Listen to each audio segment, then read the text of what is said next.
Sassy Eliot. Hey. Sassy Eliot. Girl. It's the WIP Afternoon Show with Ike, Spike, and Fritz. Today's show brought to you by Chickies and Pete's. Watch the big game in person at all Chickies and Pete's for the best in-game experience and enjoy the Chickies Big Game All-You-Can-Eat package for locations, chickiesandpete's.com. As the song indicated, Sassy Eliot Shorr-Parks joins us now. The call-in brought to you by Robin Ford, online at robinford.com. There's no stopping the Robin. What's up, Sassy E? What's going on? I mean, last football weekend of the year, always sad as a football guy to only have one more game. But, what's going on? How you guys doing? Yeah, what are you doing for the big game, Elliot? Feels like you're a party guy. You going to a Super Bowl party? What are you doing? You gonna get a little sassy? Yeah, I'm not a big Super Bowl party guy. As like a football guy that enjoys the X's and O's and all the intricacies of the game, I like to sit and watch, see how many hitch routes they're running, crossing routes, that type of stuff. So I can't be having people talking about the commercials in my ear, during the game. I got to watch the game. Have you? I don't know if you watched. This is actually the one game that I do that. Yeah, it's a social event. I don't pay attention to I don't like being around anybody during any game. Who cares about this game, though? Yeah. It's a social event. Not for me. Well, not for me either. Yeah. I am a commercial guy, though. I do enjoy that. Now, I don't know if you watched Daryl earlier, but since he's been on Ozempic, he is looking closer and closer to you, pal. I mean, I know. I will say, as someone that gets compared. Did you just throw that out there? He looks thinner. He looks thinner. Yeah. Kind of like a snack. It seems like the stress of the last year has really gotten to him. Yeah. No, I mean, as someone they say looks like Daryl, I'm always very attuned because it's like looking at older me, right? Like, what's he wearing? How's he doing his hair? How's his beard look? So seeing him skinny is it's a hopeful thing for me that maybe I can look that good when I'm older. And are you ready if Sam Darnold wins Super Bowl MVP to fight about whether he's elite or not on Monday? Because I sure am looking forward to that. Yeah, I think if he wins it, he definitely belongs in the top 10 conversation. Maybe the top 10? Yeah. Well, he doesn't have the resume that Jalen has outside of this, but certainly winning a Super Bowl matters. That just like it mattered for Jalen, which is why he was number 2 last year. Yep. Okay. So, we start off the show talking about, I'm sure you've heard a lot of Eagles Insider of the Year leader, Jeff McClain's podcast, Inside the Birds. Yeah. It does seem like with the Stoutland, and this is the first time we're talking to you about Stoutland, with the Stoutland change, with the fact that they brought in basically his run game coordinator, Sean Mannions, it just feels like a very big change in philosophy, all that. Do you think they needed this sort of change? So I'll say this. As somebody that's eaten the same exact thing for breakfast every day for 2 years, like, I am not a fan of change. Like, it's just not who I am. So I look at what the Eagles have done over the past few years, and I don't think they needed a major change. I think if Devontae catches a ball at the end of that game, who knows? Maybe we're talking about, the bad reservation I made in San Francisco last night for us all to get dinner, right? Like, things could be very different. So I don't think they needed a big change. And we'll see if it works. Like, it's a big risk for sure. I mean, I do think going into next year, they are going to try to do something different. I think you'll try to see Jalen under center more. I think they're going to run it from under center more. I think you'll see more like play action stuff. Like, they are going to try to do something different. But I think the good news is if it doesn't work, I think they can still lean on what they've done because Nick is still there. We'll see if Patullo is still there, and they will be able to kind of lean on what has worked. It just didn't work last year. Yeah, it makes sense. My gut tells me if it doesn't work, then there will be, maybe not next year, but there will be more changes after next year. Is that if they have to go back to what they were doing previously, my gut tells me that the organization doesn't have a lot of appetite for turning back the clock on something that was having sort of diminishing returns. Yeah, so I think I would agree with that. I think the past 2 years, they have built the offense around the players, right? Around Jalen, around what the players are good at.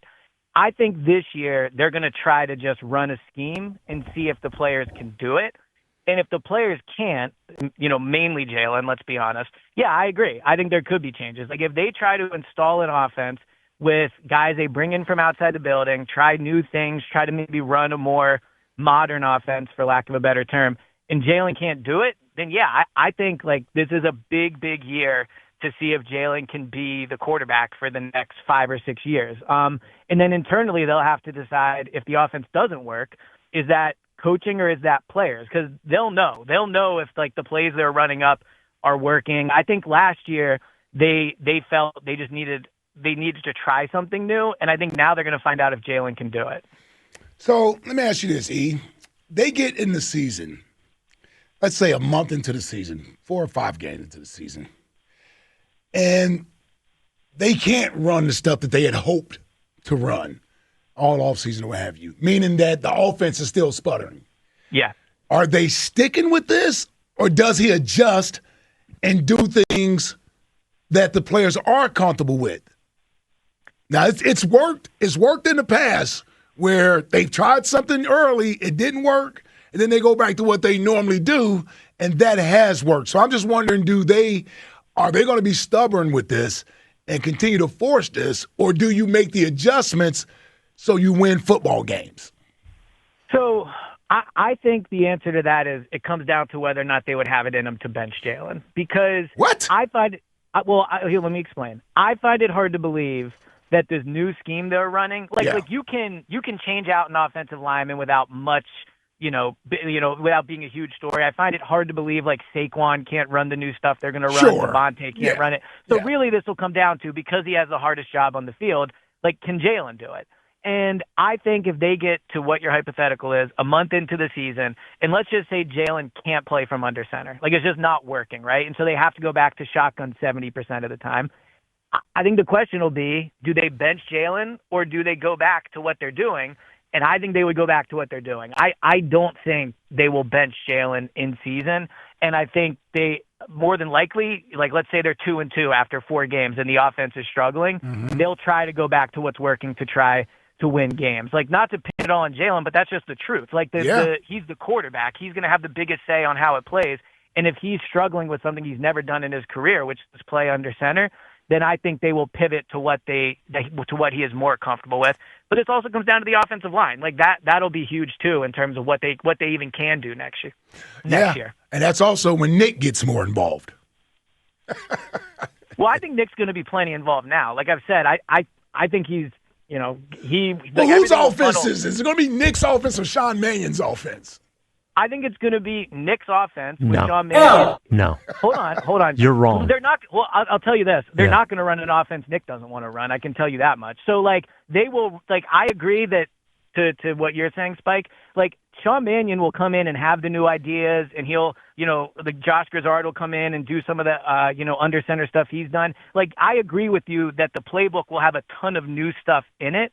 But what I'm saying is, I think everything that goes out on that field will have to be okayed by Nick Sirianni. So it's not like Nick or Sean's offense. I think it's going to be a combination of new ideas with old stuff. Yeah. I think you are trying to use the semantic device of saying that because he's the head coach, yes, everything officially goes through him. I think you have the complete wrong read on this. I've heard you say, don't think I do. I've heard you say multiple times that like all of this is empowering Nick. If I were Nick right now, I would be making sure I had enough cardboard boxes to pack up my stuff in case Sean Mannion works out. They are empowered. They believe in Mannion. They believe in Sean Mannion. That's who they believe in. I think this actually shows they believe in Nick more than ever. Because if you are making a big-time change on the offense and you didn't think Nick was a good offensive mind, you would not have him in the building. If you truly were going to make a big change, right, and do all types of new things, and that's what you thought the best path forward was, why wouldn't you fire him to open up they could have gotten Brian Dable if they were hiring a head coach, right? They probably could have gotten Mike McDaniel. Because they want to see if Sean Mannion can be the head coach. That's why. Well, first of all, I don't think Sean Mannion was, like, let's not act like they went and sought him out and interviewed one person. Like, That's think fine. They didn't seek out, they tried different quarterbacks with Jalen. They ended up with Jalen. It ended up working out for them. They could have gotten rid of Nick if they didn't believe in him. Like, this was the time to do it. This would have been right now. If you're going to make an offensive scheme change and you don't think Nick has a good offensive mind, then you don't want him in those meeting rooms, right? Especially with a 33-year-old that is not, like, coming in with a ton of cachet. So now to the question of if this offense is unbelievable and the perception around the NFL is that it's because of Sean Mannion and they might lose him, then I think there's an interesting discussion to be had about what they would do. But I completely disagree with you that they've they're going to put Nick not that you're saying this completely, but like put him in a corner in the offense. Like I think he is going to be heavily, heavily involved in building the new offense. No, I think this entire offseason has been I can't find the word, has been I can't think of it. Referendum? An indictment on Sirianni's ability to fix the offense.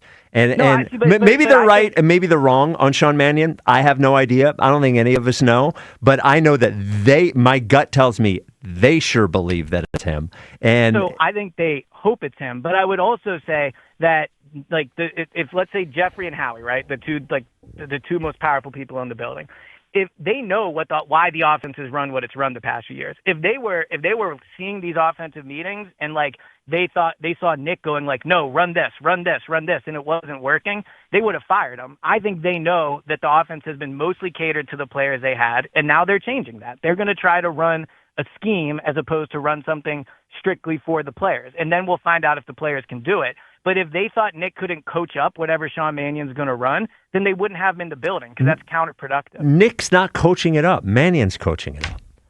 I think you're wrong. Nick sat on the press conference and talked about helping out with tackling. Like, what are we talking about here? Well, that's coaching, number one. But number two, like, Nick, like you think so. All right, so let me ask you this: you think Sean Mannion is going to come in, build the whole playbook, right, and do what exactly he wants to do? Yes. And Nick's not going to be involved in that at all. I think he will be there, but I think he knows his place, and I think Sean Mannion is going to do most of it. Yes. I disagree. Right. I don't. Yeah, we'll find out. But I do think the offense will look different, and I think that's because of Sean Mannion. So I agree with you there. Like, I do think his ideas, they're going to try to implement them. I just firmly don't believe that Nick's not going to be involved. I still think everything goes through him. So this is the most important question is, how do you feel about Jeff McClain just running away with the Eagles Insider of the Year? We got 6 weeks left, and he is, it's every week he's just pouring on points. It's like a college football game and a guy that's trying to get that number one ranking. He's up, 72 on Northwestern Eastern State, and in the fourth quarter, he's throwing bombs. I mean, what is going on here? Well, look, I mean, the Eagles beat is the best beat in the country. It is the most competitive. I'm lucky to be surrounded by great reporters. He's on a hot streak, but I would also say if I don't win it this year, and it's not decided, I agree it's not looking good, but it's not decided, like, it validates the fact I won it last year, right? So if you would have just given it to me again this year, then I think it would have been, Eliot's always going to get it. He works for WIP. Right. But I appreciate the fact that you guys are willing to consider other reporters, and if it's Jeff, if it's Tim, if it's Jimmy, I think it'll be well-earned. But it'll also show that the one I won last year was completely valid, and I look forward to hopefully winning it this year. But if not, coming back and trying to win it the third year. It is worth noting, though, that last year there was an anomaly in the voting last year, and that you did not get the most first-place votes. That Tim McManus. Well, it's not really an anomaly. The votes were tight. The votes were added up, and I had the most points. That's how voting works. Points, yeah. Will you concede to Jeff McClain? No, I mean, we still have 6 weeks to go. We still have free agency. I feel good about what I'll be able to do in free agency. The coaching search, this is not your thing. Yeah, where's Ojulari going? It's never been my thing, right? It's a different type of reporting. No, I feel good for Jeff and Tim and Jimmy. They're all doing a great job. Okay. And Diana. Diana's in there. Because we're thinking Diana should win, but yeah. Yeah. Well, because what we're thinking is like a green jacket celebration. Like at the Masters, where you got to hand over the. Oh, don't worry. I know that the real purpose of this is how can we embarrass Eliot? No,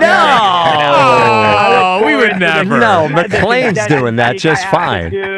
Everyone responding to the Twitter profile. He's not even the best insider at his own station. Like, don't worry. Like, I know it's coming, but that's okay. That's why I have the thickest skin in the city. I'm ready to go.